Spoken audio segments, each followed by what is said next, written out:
me espanta a sociedade achar estranho um protesto que é a favor de uma causa pública. Todo mundo está pagando esse aumento, inclusive a polícia.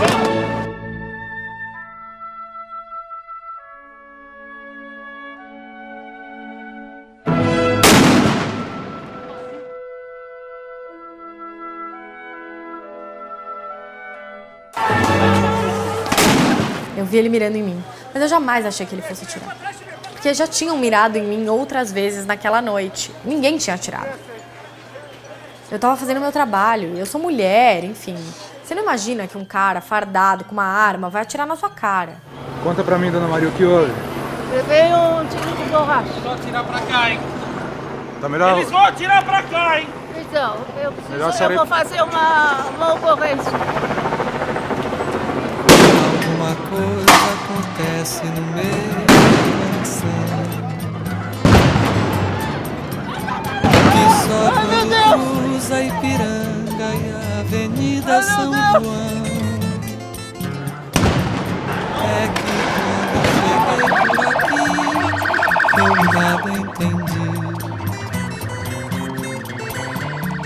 da dura poesia concreta de tuas esquinas, da deselegância discreta de tuas mãos.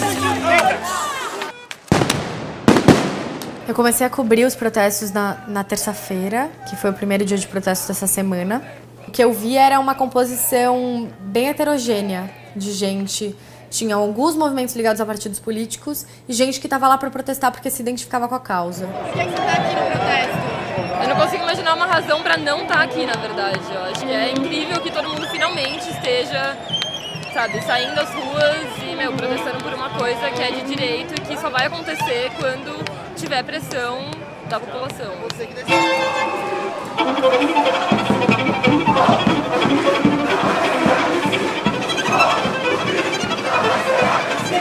A maior parte das pessoas que estavam lá eram estudantes, era de estudantes, mas eu também encontrei algumas pessoas mais velhas que estavam protestando, porque algumas pessoas que até disseram, eu não ando de ônibus, mas a questão não é essa. A questão é protestar porque o transporte público tem que ser um direito de todos e numa democracia a gente precisa lutar pelo direito de todos. Eu tenho carro e tô aqui. Eu acho que todos também, porque quem tem carro acaba criando um congestionamento terrível. Às vezes deixaria o carro em casa se o transporte fosse de qualidade. Boa parte dos manifestantes não estava a fim de violência e não agrediu a polícia em nenhum momento, mas tinha uma pequena parte que estava ali na frente, que estava puxando um confronto, um conflito com a polícia, e que a polícia revidou e eles entraram em conflito, especialmente ali a partir do momento em que eles chegaram no terminal Parque Dom Pedro.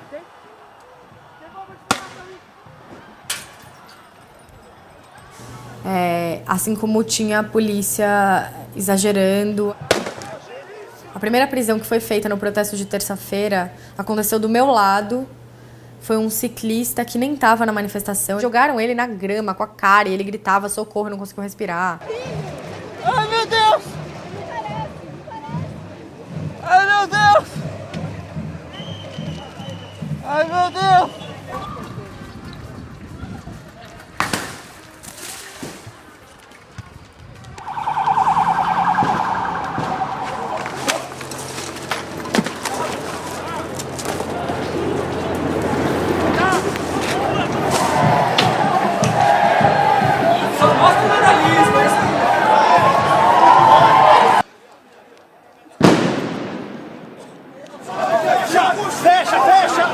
Gente, chama a ambulância! Chama a ambulância!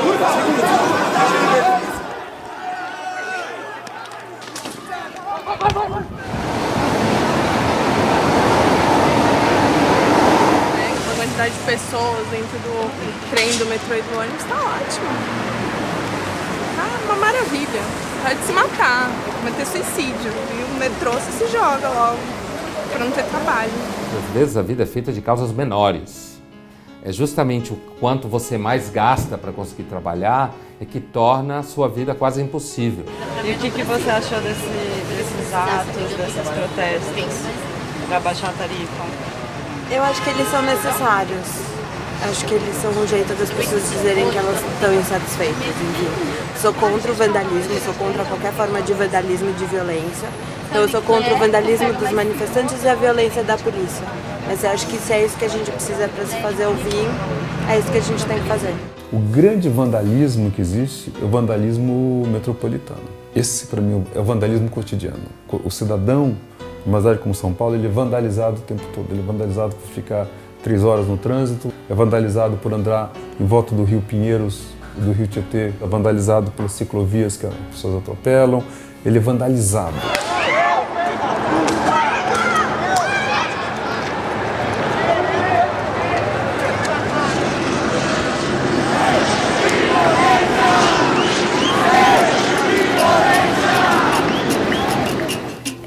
A quinta-feira foi selvageria, assim.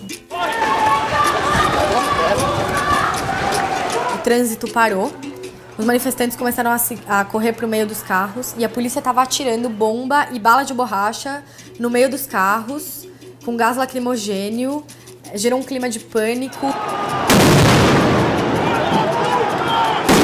Tinha muita gente que não tinha a ver com o protesto, que estava ali no meio, cheirando gás lacrimogênio.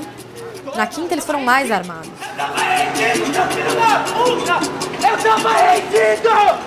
Na quinta, você tem fotos e vídeo dos policiais jogando um spray de pimenta na cara de fotógrafos que estavam trabalhando. Não houve em nenhum momento, acho que isso precisa ficar muito claro, o interesse de impedir a cobertura jornalística desse evento. A tropa de choque não foi feita para dialogar. Aí você tem que chamar sociólogos, psicólogos. Não é a tropa de choque, é para um diálogo, não é para dialogar. Fica aí, cara! Espera! Fica aí! Espera! Não! Violência! Não! Violência! Como todo mundo pode ver, a manifestação está pacífica, a manifestação tem bastante gente e nós não estamos com a intenção de quebrar nada. Qualquer jornalista que se aproximasse um pouco deles, eles apontavam a arma e falavam: sai daí, vai pro outro lado da rua. E eu cheguei perto com o meu celular, o policial apontou a arma de bala de borracha pra mim e falou: você vai ficar aí mesmo? Você vai ficar aí? Não, tem essas... Eles estão tranquilos, parados com medo. No Brasil, o sistema público é despreparado num todo. É despreparado a escola, é despreparado o hospital. A polícia não poderia ser diferente disso. Quando você está vendo a reação das pessoas ali, você vê que eles não foram treinados adequadamente. Porque não tem sentido a forma como as pessoas reagem nervosamente é de quem não teve preparo. Primeiro, você tem que colocar a tropa ideal para essas ações, que é a tropa de choque, que o próprio governo, tanto de PT e PSDB, não gosta de falar, mas é real, nós fomos treinados para isso.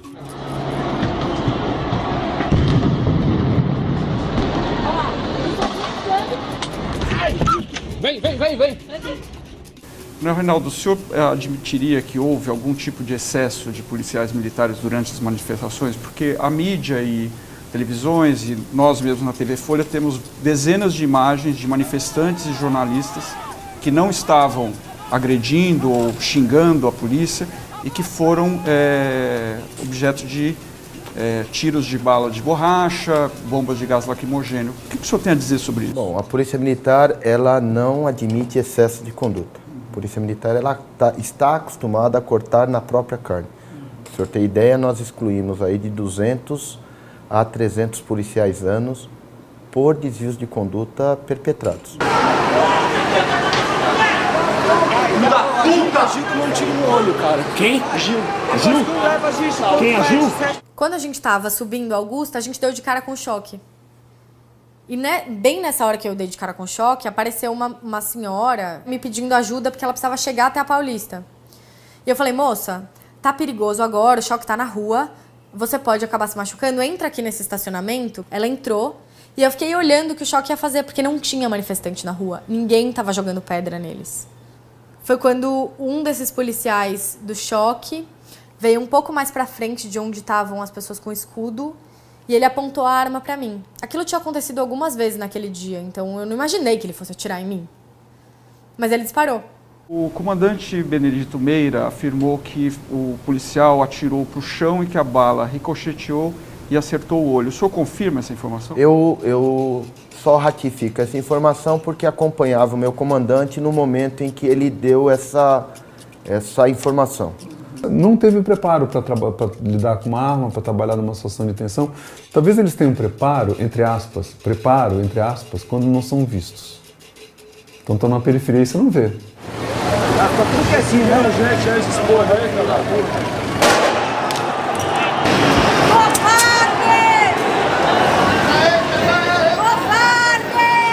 Nós temos várias imagens que foram registradas de policiais militares na manifestação que não estão com uma identificação, como essa que o senhor está usando. Isso é normal que isso ocorra? Não. Várias imagens, não. Muitos policiais sem identificação. Não, na verdade não, e essas imagens podem ser e devem ser encaminhadas para o inquérito policial para que o policial seja responsabilizado. O anonimato na polícia militar, e assim como nós gostaríamos que o fosse entre os manifestantes, haja vista são inúmeros os manifestantes que cobrem os seus rostos, que usaram máscaras, procuraram se omitir, não é benéfico para nenhuma das partes.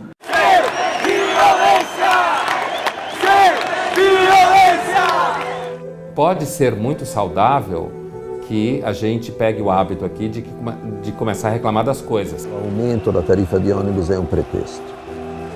Digo isso não no sentido de diminuir, mas de uma certa forma ao contrário, de aumentar a relevância do que está acontecendo.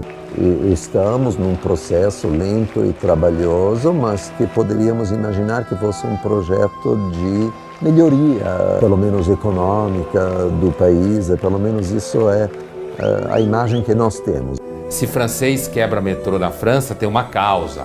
Se aqui vai gente e quebra metrô na Paulista, é vagabundo que não quer trabalhar. Talvez se fosse francês é mais chique e a gente chamasse de ativista. A opinião pública pode não gostar da baderna, mas ela está junto com o sujeito.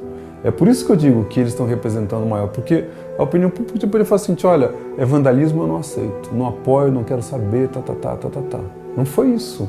A opinião pública, em geral, fala assim, olha, esse protesto, ele tem uma base legítima.